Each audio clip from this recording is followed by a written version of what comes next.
What is up, guys? I'm pretty sure I start every single live the same way.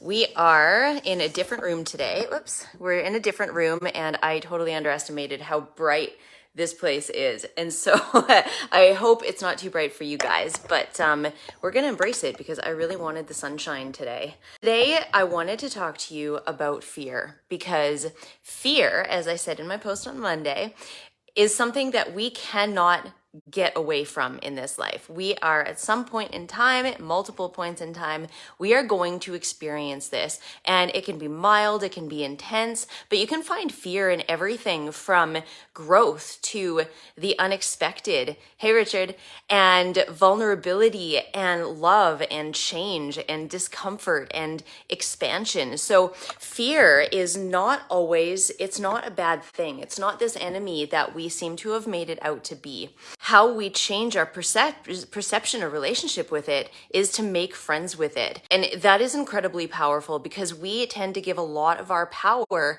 to fear itself. And fear really is an emotion. What are emotions? Emotions are indicators of where we're at.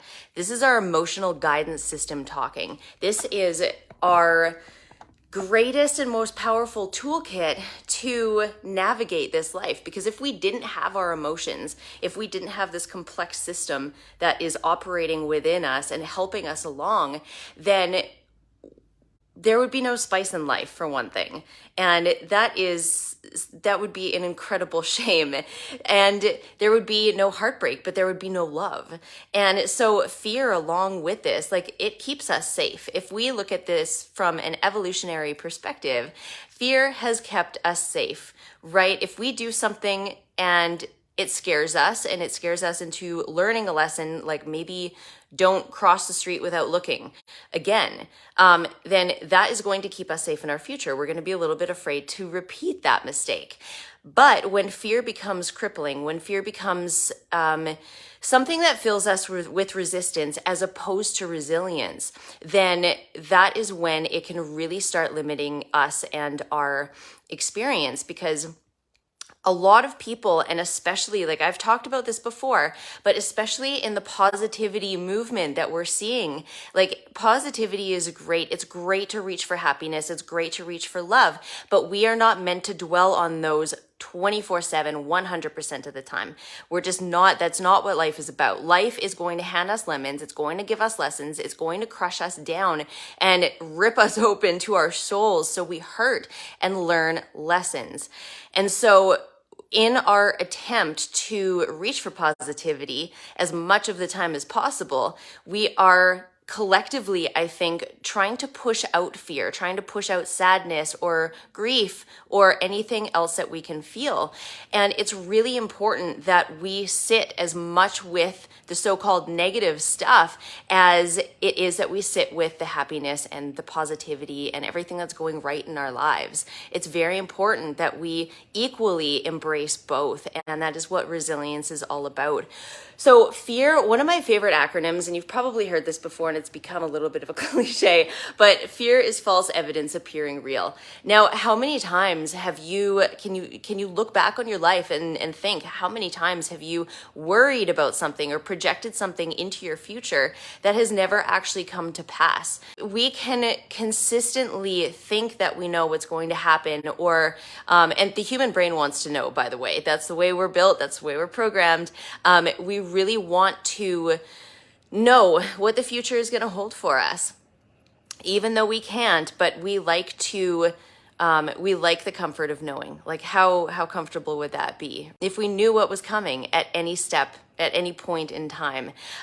So fear is false evidence appearing real, and quite often it can be what we've created in our minds. And I don't know if you guys have ever experienced this. I know I have countless times, and I've come to really anticipate it.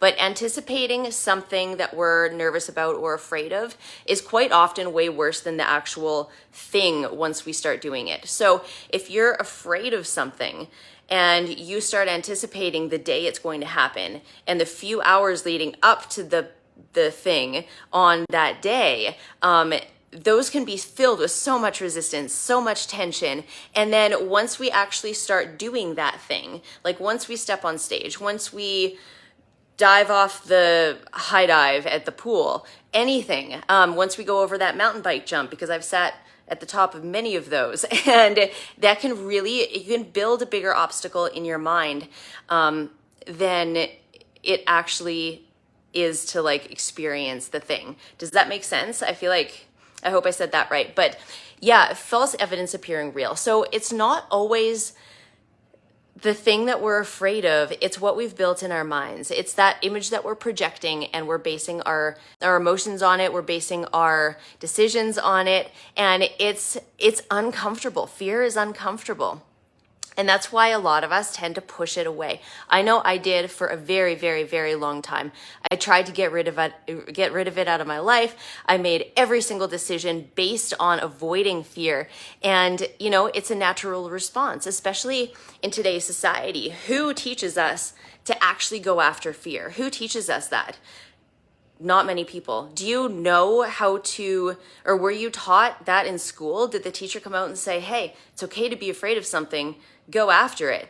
Our system, this is kind of a tangent now, but our system is very much rooted in comfort. And again, that's evolutionary, right? It's good to keep ourselves safe. But we do need to recognize when fear limits us, when we turn our decisions into resistance-based decisions in order to keep ourselves comfortable. And that's where a lot of procrastination comes from too. We can project a future for ourselves that we don't necessarily get. Like that doesn't necessarily come to pass.